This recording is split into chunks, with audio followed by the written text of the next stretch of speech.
चलो B block में nitrogen family पढ़ रहे थे और इसके अंदर हम लोग प्रॉपर्टीज पढ़ने जा रहे हैं सॉल्युबिलिटी।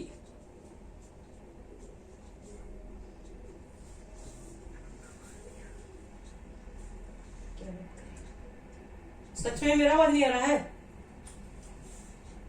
सबका देखो बच्चे लोग यही हाल है कि मैं का है कुछ गड़बड़ मोबाइल में। आ रहा है सबको आवाज? सबको आवाज स्लो आ रहा है?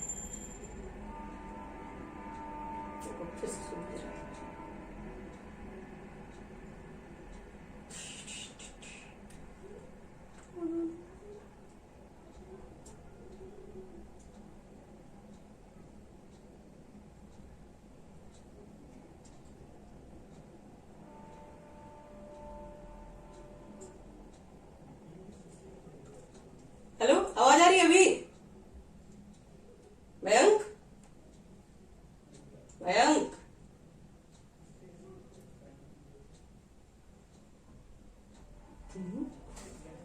लक्ष्मी, मयंक, प्रत्यूष, पीयूष, प्रिंसी, तनुजा, जिया, किसी को आवाज नहीं आ रहा है?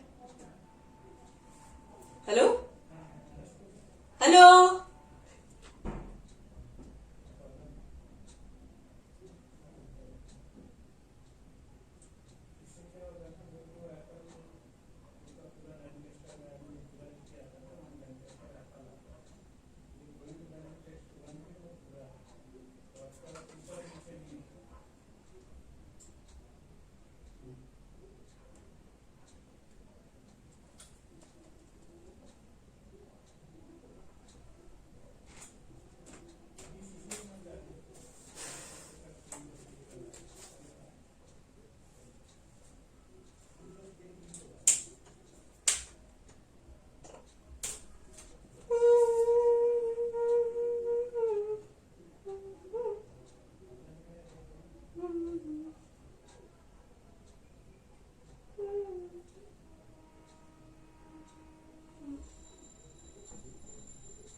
हेलो बच्चे लोग, अभी आवाज आ रही है?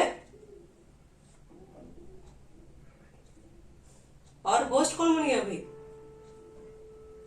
प्रत्यूष, जाओ जल्दी हो गया। ठीक है चलो।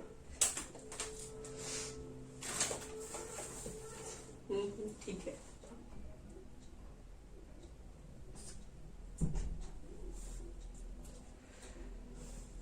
अरे इतना स्लो काम क्यों कर रहा है? अच्छा हाँ, क्या मोबाइल मेरे जगह नहीं है?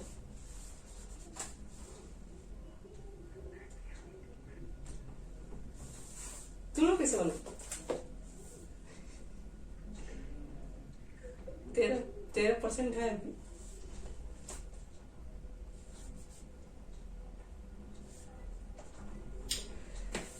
चलो बच्चे लोग देखते हैं, चलो पढ़ते हैं। पी ब्लॉक में नाइट्रोजन फैमिली के बारे में पढ़ेंगे और पढ़ने जा रहे हैं solubility.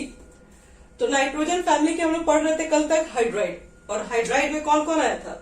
Ammonium, phosphine, arsenic hydride, antimony hydride, bismuth hydride, ये सारे हाइड्राइड्स हैं। हमें देखना है कि पानी में कोई किसकी सॉल्युबिलिटी है। ये तो बच्चा बच्चा जानता है, बताओ कौन पानी में सॉल्युबल होगा?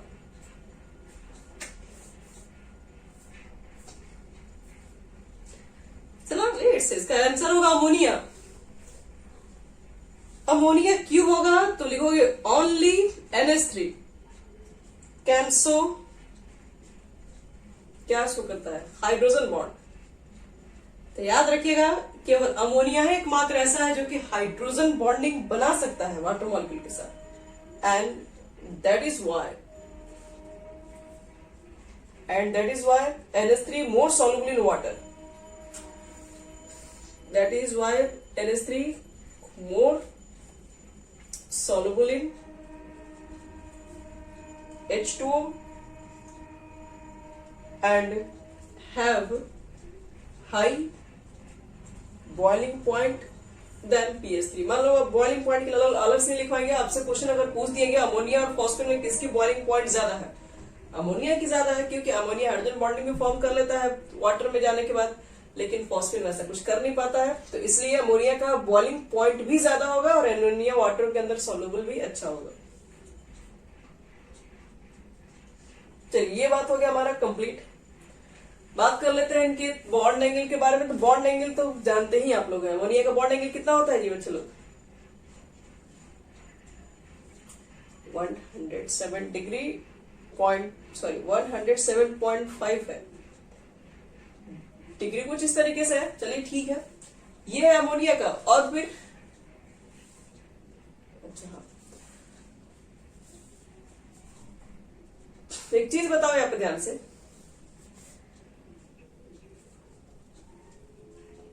यही है। तो एक चीज मुझे और बताइए, अमोनिया का मान लो कि 107 के आसपास है, pH3 का क्या ख्याल है? और एंटीमनी, आर्सेनिक, बिस्मथ, इन लोगों को कहा जाता है, इनका जो बॉन्ड एंगल है वो close to 90 degree, close to 90 degree है इनका बॉन्ड एंगल। अब 107 से एकदम सीधा ये हो जाने का क्या मतलब है? तो उनके आगे बच्चे लोग कुछ अलग ही कहानी है। उसमें क्या होता है, ड्रैगोस रूल लागू होता है, याद रखिएगा, ड्यू टू ड्रैगोस रूल। कौन सा रूल है? ड्रैगोस, DRAGOS, ड्रैगोस रूल। ड्रैगोस रूल का क्या मतलब है? ड्रैगोस रूल कहता है कि नो H बॉन्डिंग, क्या बोल रहे, सॉरी, नो हाइब्रिडाइजेशन। ये हाइब्रिडेशन के अगेंस्ट में है, और इसमें क्या होता है कि p ऑर्बिटल पार्टिसिपेट करता है, p ऑर्बिटल पार्टिसिपेट, यानी कि p orbital to form bond. इसके अंदर क्या होते हैं? p ऑर्बिटल्स होते हैं। p ऑर्बिटल्स अगर होंगे तो p ऑर्बिटल्स, p जो होता है हम लोग खुद ही मालूम है कि px, py, pz, और ये तीनों क्या होते हैं? तीनों एक्सिस के अलोंग होते हैं, इलेक्ट्रॉन लाइज करते हैं, और ये तीनों आपस में परपेंडिकुलर होते हैं। तो तीनों परपेंडिकुलर है तो बॉन्ड एंगल क्या हो गया? अप्रॉक्स 90 के ही आसपास आएंगे। तो इसलिए याद रखना कि इसकी बॉन्ड एंगल डिफरेंट होती है और इसकी बॉन्ड एंगल सबकी लगभग 90 के आसपास है। रीजन कोई पूछेगा ऐसा क्यों है, तो एक लाइन का रीजन उसका है ड्यू टू ड्रैगोस रूल, और कुछ नहीं। चलो पढ़ते हैं इसके बाद जस्ट आगे। ये हमारा खत्म हो गया, हाइड्राइड फैमिली के बारे में जो पढ़ना था वो हो चुका है। अब आज पढ़ते हैं हैलाइड फैमिली के बारे में, नाइट्रोजन के हैलाइड्स।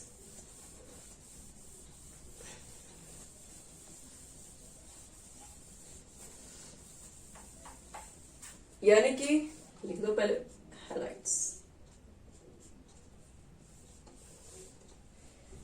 हैलाइड में बच्चे लोग आपके पास फास्फोरस है, नाइट्रोजन है, हैलाइड के ऊपर बात कर रहे हो तो हैलाइड देखो कौन किस तरह के हैलाइड्स बना सकते हैं। तो वैलेंसी के ऊपर ही बात करोगे, जनरल इलेक्ट्रॉनिक कॉन्फ़िगरेशन निकालोगे तो 3s2 3p3 आएगा, और इसका आएगा 2s2 2p3 आएगा। ऑक्टोमोस्ट में बाकी का क्या है, तो बाकी से हमें कोई ज्यादा मतलब नहीं पड़ता है, यही दोनों मेन क्वेश्चन में पूछा जाएगा आपसे सब कुछ। अब 3s2 में 2 इलेक्ट्रॉन, वही बात हुआ। 3p में आपके पास 3 इलेक्ट्रॉन्स हैं, लेकिन 3d में तो पूरी तरीके से खाली है। यहां पर है 2s2p, यहां पर तो कोई 2d आएगा नहीं। तो क्या लगता है, हैलाइड बनाना आपको पास हैलोजन की वैलेंसी होती है 1, तो 1 इलेक्ट्रॉन अपना वो शेयर करके 8 पूरा करता है। तो 3 मान लो क्लोरीन ही आया, 3 क्लोरीन यहां पर आएगा, एक इलेक्ट्रॉन अपना ये शेयर करेगा, एक यहां शेयर करेगा, बॉन्ड बनेगा। तो N जो बनाएगा वो NCl3 बना सकता है, मतलब हैलाइड में NCl3, NF3, Ni3 जो भी बनाना बनाइए। अब यहाँ क्लोरीन क्या करने आएगा, यहाँ पर देख रहा है इलेक्ट्रॉन शेयर करने लायक जगह नहीं है। यहाँ पर देखो फास्फोरस क्या करेगा, पहले तो यहाँ पर PCl3 वो तो बना लेगा, 3 क्लोरीन आएगा, 3 बॉन्ड यहां से बना लेगा। लेकिन अगर थोड़ा वो एक्साइट अगर हो गया तो एक्साइट में क्या करेगा, अपने इलेक्ट्रॉन को भेज देगा इस ऑर्बिटल्स में, 5 अनपेड इलेक्ट्रॉन खाली करा सकता है, और वो चाहेगा तो PCl5 भी बना सकता है। 1 2 3 4 5 Cl आ सकते हैं, 5 Cl यहाँ पर बॉन्ड बना सकते हैं। तो यहीं पर एक क्वेश्चन है, PCl5 form but NCl5 does not form. Reason सबका एक ही है। क्या रीजन होता है बताओ?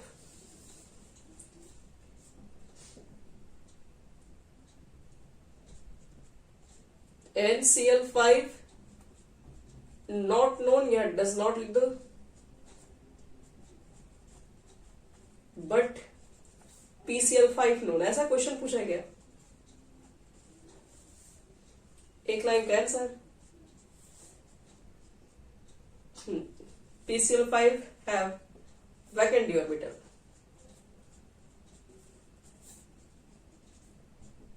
और NCl5 में n does not PCl5 in which phosphorus has लिख देना vacant d orbital, NCl5 nitrogen does not have vacant d orbital। चलिए, मतलब हम लोग को इसके हैलाइड के ऊपर बात करें, नाइट्रोजन फैमिली पर अगर हैलाइड के ऊपर बात करें तो दो तरह की हैलाइड बनती है, एक ट्राई हैलाइड और एक पेंटा हैलाइड। ट्राई हैलाइड तो लगभग सब बनाएंगे, लेकिन पेंटा हैलाइड के ऊपर बात करेंगे तो नाइट्रोजन को छोड़ के बाकी उसके मेंबर बनाने के लिए रेडी है। तो अब हम बात करेंगे कि नाइट्रोजन फैमिली कितने तरह के हैलाइड्स बना सकते हैं और फिर उसकी प्रॉपर्टी को हम लोग कंपेयर करेंगे। यानी कि elements of this group, nitrogen family के ऊपर बात कर रहे हैं। Element of this group form two type of halide. एक हमारे पास होता है ट्राई हैलाइड, तो सेकंड हमारा होगा पेंटा हैलाइड। चलो पहले बात करते हैं ट्राई हैलाइड को लेके चलते हैं। ट्राई हैलाइड, ट्राई हैलाइड के टाइप में कौन कौन से आते हैं? तो MX3 टाइप्स आते हैं। M की जगह पर क्या रख सकते हो? नाइट्रोजन फैमिली के कोई भी atom, nitrogen, phosphorus, arsenic, antimony, bismuth. Halide की जगह पर तुम ले सकते हो फ्लोरीन, क्लोरीन, ब्रोमीन, आयोडीन। चलिए, पहली सबसे पहले इंपॉर्टेंट बात, अगर आप ट्राई हैलाइड बना रहे हैं तो एक बात तो याद रखिएगा, ऑल दी ट्राई हैलाइड, आप सारे ट्राई हैलाइड बना लो, आर कोवेलेंट नेचर ही होगा। आर कोवेलेंट मतलब जो भी कंपाउंड होगा उसका कोवेलेंट कंपाउंड होगा, एक्सेप्ट। एक्सेप्शन में कौन आ गया भाई?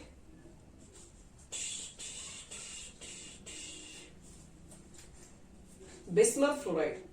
ये क्या है? ये कोवेलेंट नहीं, ये आयनिक कंपाउंड बना लेता है। क्या रीजन होगा? स्टार्टिंग में हम लोग पढ़े थे, हाँ बोली बोली बोली। मेटल पूछ रहे हैं क्या? अच्छा, तो बता नहीं रहे उसका मतलब, छोड़ो। तो यहाँ सुनो ध्यान से। हम लोग पढ़े कि नाइट्रोजन फैमिली में जैसे जैसे लोग ऊपर से नीचे उतरते हैं तो क्या होता है? पहले तो स्टार्टिंग में नॉन मेटल्स मिलते हैं, फिर मेटलॉइड्स मिलते हैं, और फिर जैसे जैसे नीचे जाते हैं मेटल्स मिल जाते हैं।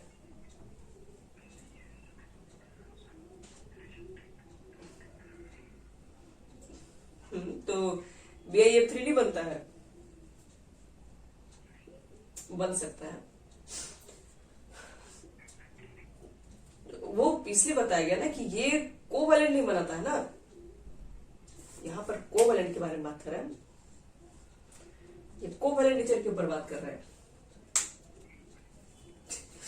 तो कोवेलेंट नेचर नहीं होता BiF3 का, वही मतलब आपसे पूछ रहे हैं कि क्यों नहीं होता इसका कोवेलेंट? क्योंकि बिस्मथ तक पहुंचते पहुंचते ना मेटल हो जाता है, और मेटल्स और नॉन मेटल के बीच का बॉन्ड तो आयनिक ही बनता है, तो इसलिए ये आयनिक नेचर में ज्यादा हो जाता है। रीजन कोई पूछेगा कि ऐसा क्यों होता है? BiF3 एक्सेप्ट होता है, ये नहीं बना पाता है कोवेलेंट, ये बनाता है आयनिक। तो रीजन यही दोगे तुम लोग, covalent character decreases down the group. लिख देना एक लाइन, अगर क्वेश्चन पूछ लिया गया ऐसा तो, कोवेलेंट कैरेक्टर डिक्रीज कर जाता है डाउन द ग्रुप। चलिए अब बात करते हैं इसके ज्योमेट्री के ऊपर। NCl3, PCl3, बस आपसे यही दो पूछा जाएगा ना, और क्या पूछा जाएगा आपसे? दो ठुकरा गया तो बाकी सब वही हुआ। चलो NCl3 और PCl3 ज्योमेट्री कैसे होगी बच्चे लोग इसकी? तो दोनों की ज्योमेट्री एक ही टाइप्स की है, देख लो लोन पेयर कितना है, बॉन्ड पेयर कितना है, उसी की तरह से ज्योमेट्री निकालना होगा इसका। जैसा NH3 है वैसा ये भी है, कोई नया थोड़ी ना है, इतना सोचना क्या इसमें। N बनाओ, 3 Cl बनाओ और एक लोन पेयर बना दो। लोन पेयर तो स्ट्रक्चर में काउंट करोगे नहीं, तो ये जो बनेगा ज्योमेट्री उसको बोलते हैं पिरामिडल। ये पिरामिडल की ज्योमेट्री होती है, ध्यान रखिए। तो ज्योमेट्री हो गया। अब बात करते हैं लुईस बेसिस, वो भी किसका। चलिए अब इसकी कुछ प्रॉपर्टीज बता रहे हैं आपको।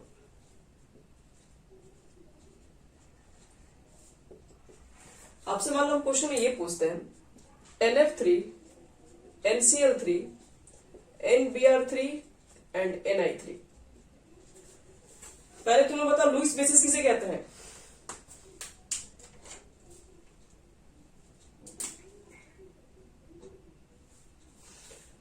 जो इलेक्ट्रॉन पेयर को इजिली डोनेट कर सके वो एक लुईस बेसिस है। मतलब लुईस बेसिस के लिए आपके पास इलेक्ट्रॉन पेयर का होना जरूरी है। नाइट्रोजन के पास इलेक्ट्रॉन पेयर है तो ठीक है, लुईस बेसिस होगा। अब मेरा ये क्वेश्चन है कि इसमें एक अच्छा लुईस बेसिस कौन है, या इसको एक ऑर्डर में अरेंज करो। सबसे अच्छा लुईस बेसिस कौन होगा, सबसे खराब वाला कौन होगा, मतलब सबसे आसानी से कौन इलेक्ट्रॉन पेयर को डोनेट कर सकेगा। Ni3 के खराब में कि अच्छा में, सबसे मतलब फर्स्ट में,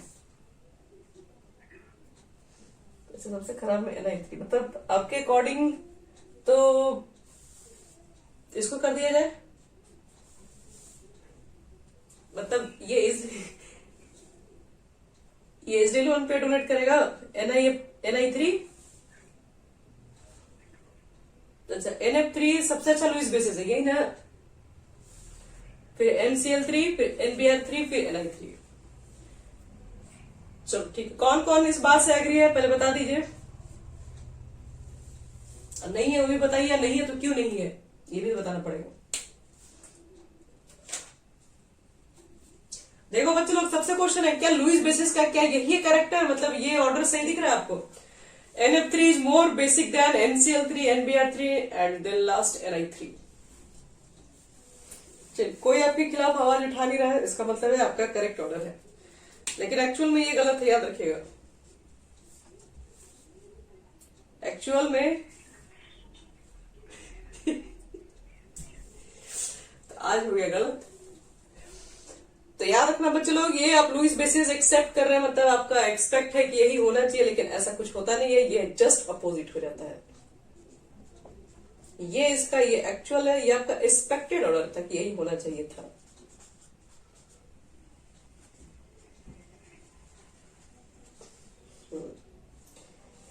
तो सही गलती का मतलब ये है, हमको जाना आखिर ऐसा है क्या, आखिर ऐसा क्या हो गया, आखिर नाइट्रोजन के साथ ऐसा क्या कर दिया फ्लोरीन ने कि अपना इलेक्ट्रॉन देने से मना कर दिया है। तो समझ सकते हो क्या हुआ होगा। देखो, जो अच्छा अपना इलेक्ट्रॉन पेयर को जितना इजीली डोनेट कर सकता है वो एक अच्छा लुईस बेसिस है, ठीक है। इलेक्ट्रॉन पेयर को डोनेट करने के लिए भाई इलेक्ट्रॉन चाहिए, तो इलेक्ट्रॉन नाइट्रोजन के पास है, लेकिन बगल वाला भी देखो कोई कम बदमाश नहीं है, फ्लोरीन है। अब fluorine more electronegative than nitrogen, ज्यादा जब इलेक्ट्रोनेगेटिव है तो इसका इलेक्ट्रॉन ले लेगा कि ज्यादा इलेक्ट्रॉन रखे हो तो मेरे पास दूसरों को दान देने से क्या फायदा है। तो फ्लोरीन क्या करेगा, तीनों मिलकर उसके इलेक्ट्रॉन को अपने तरफ खींच के रखेगा। सब इसके इलेक्ट्रॉन जो उसने बीच में शेयर किया ये अपने तरफ खींच लिया, या जो बीच में शेयर किया ये अपने तरफ मोड़ लिया, ये अपने तरफ मोड़ लिया, और इसके पास इलेक्ट्रॉन की हो गई डिफिशियंसी। अब बेचारा के पास खुद इलेक्ट्रॉन का कमी हो गया, तब इलेक्ट्रॉन को क्यों देने जाए। वो बोले कि नहीं मेरा अगल बगल फ्लोरीन ज्यादा इलेक्ट्रोनेगेटिव वाले हैं तो मेरा इलेक्ट्रॉन ही अपने पास रखे हैं, तो हमें खुद इलेक्ट्रॉन की जरूरत है, इसलिए ये इलेक्ट्रॉन पेयर इजिली डोनेट नहीं कर सकता। तो इसलिए यहाँ पर कहानी अलग है। आपके पास सबसे फर्स्ट में सबसे कम इलेक्ट्रॉन पेयर डोनेट आपके पास ये करेगा, और देख रहे हो N के बगल में I है तो I को ज्यादा इलेक्ट्रॉन नेगेटिव है नहीं, तो इसलिए इलेक्ट्रॉन को इजिली डोनेट किया जा सकता है इसमें। ये एक ऑर्डर को आपको याद रखना है। फिर देखो नेक्स्ट,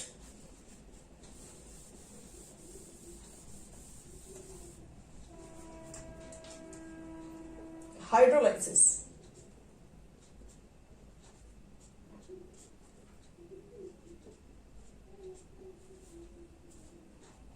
क्या रिएक्शन हम एक जगह से पढ़ा देंगे। तुमको क्या करना है कि ये ट्राई हेलाइड को हाइड्रोलाइसिस करने पर क्या मिलता है। NCl3 हो गया या PCl3 हो गया, वाटर में डालना है।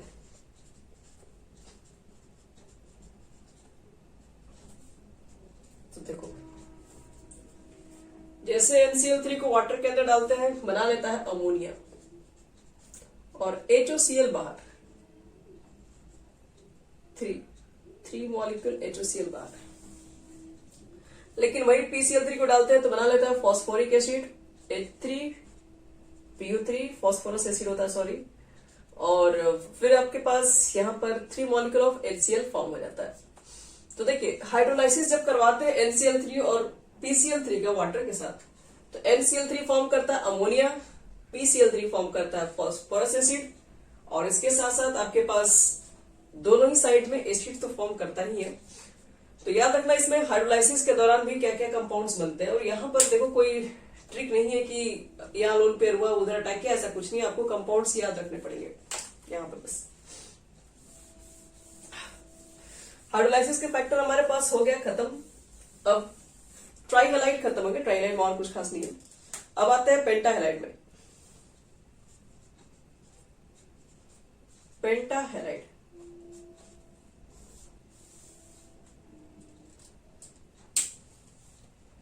तो आओ चेक कर लेते हैं पेंटाहेलाइड्स में। ऐसे भी हम लोग बोल सकते हैं कि नाइट्रोजन की वैलेंसी 3 थी, इसलिए इसने NH3 फॉर्म कर पाया। फॉस्फोरस क्यों नहीं क्यों PH3 फॉर्म नहीं किया, क्योंकि फॉस्फोरस की वैलेंसी 5 तक जा सकता है, इसलिए H3PO3 फॉर्म हो जाएगा यहाँ पर। पेंटाहेलाइड देखो यहाँ पर ध्यान से, पेंटाहेलाइड में आपके पास नाइट्रोजन तो पहले ही कह रहा है कि हमसे नहीं होगा, पेंटा उससे बनने वाला भी नहीं है। तो पेंटाहेलाइड में पहले कौन कौन से आएंगे, तो लिखोगे रेस्ट ऑफ ऑल एलिमेंट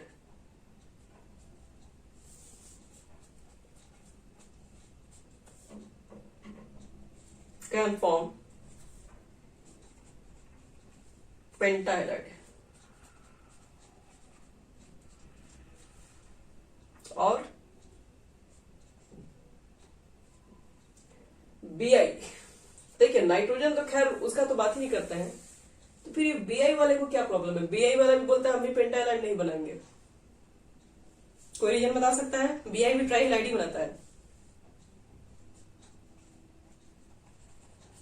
देखिए नाइट्रोजन को तो सबको समझ में आएगा, इसके पास वैकेंट ऑर्बिटल नहीं, 5 तो नहीं खाली करवा सकता है, 5 वो अनपेड इलेक्ट्रॉन खाली नहीं करा सकता है, ठीक है।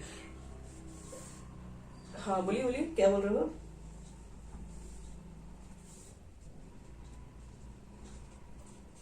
लेकिन BI भी कह रहा है कि हम भी ट्राइहेलाइड ही बनाएंगे, हमसे भी पेंटाहेलाइड नहीं बनेगा ये। तो इसके पास तो बच्चे लोग वैकेंट ऑर्बिटल है, BI बिस्मत है, बहुत नीचे तक है, तो इसके पास तो बहुत सारे ऑर्बिटल्स खाली होंगे। तो ये ट्राइहेलाइड भी बना पा रहा है, ये पेंटाहेलाइड क्यों नहीं बना सकता। क्या लगता है तुम लोगों को, ड्यू टू, हाँ due to inert pair effect, यही तो बताए थे हम लोग कि 13, 14, 15 तक काम कर जाता है ये। तो देखिए +3 तो बना लेगा ये, लेकिन नीचे वाले जो बताए थे +5 बनाने के लिए तो बनाने के लिए कोशिश करेगा, लेकिन अब इनर्ट पेयर इफेक्ट काम करने लगेगा वहां पर। यानी कि आपने जो भर क्या है, D ब्लॉक भर क्या हो गया, F ब्लॉक भर क्या हो गया, वो क्या होगा, इलेक्ट्रॉन तो भर चुके हैं, आउटर पर अट्रैक्शन लग गया होगा, तो इलेक्ट्रॉन जा नहीं पाते हैं, जो आपके पास S वाले होते हैं, सही S वाले नहीं, जो कि अंदर वाले होते हैं P के अंदर। तो यही सब रीजन है जिसकी वजह से क्या होगा, जिसकी वजह से S के 2 इलेक्ट्रॉन जो होते हैं वो आपके पास इनर्ट हो जाते हैं, और फिर वो बॉन्डिंग पार्टिसिपेट नहीं कर पाते। तो P में 3 होता है, तो सिर्फ वही बॉन्डिंग पार्टिसिपेट कर पाता है, जिसकी वजह से सिर्फ ट्राइहेलाइड बन पाता है। तो हम इनर्ट पेयर इफेक्ट पढ़ चुके हैं, इसलिए इसका हम एक लाइन में ऐसा लिख दे रहे हैं, due to inert pair effect. क्या होता है इसके लिए हम लोग वीडियो पीछे देख सकते हैं तुम लोग। तो यही है, पेंटाहेलाइड्स सब बनाएंगे, नाइट्रोजन नहीं बनाएगा, और नाइट्रोजन तो खैर आपसे नहीं पूछेगा।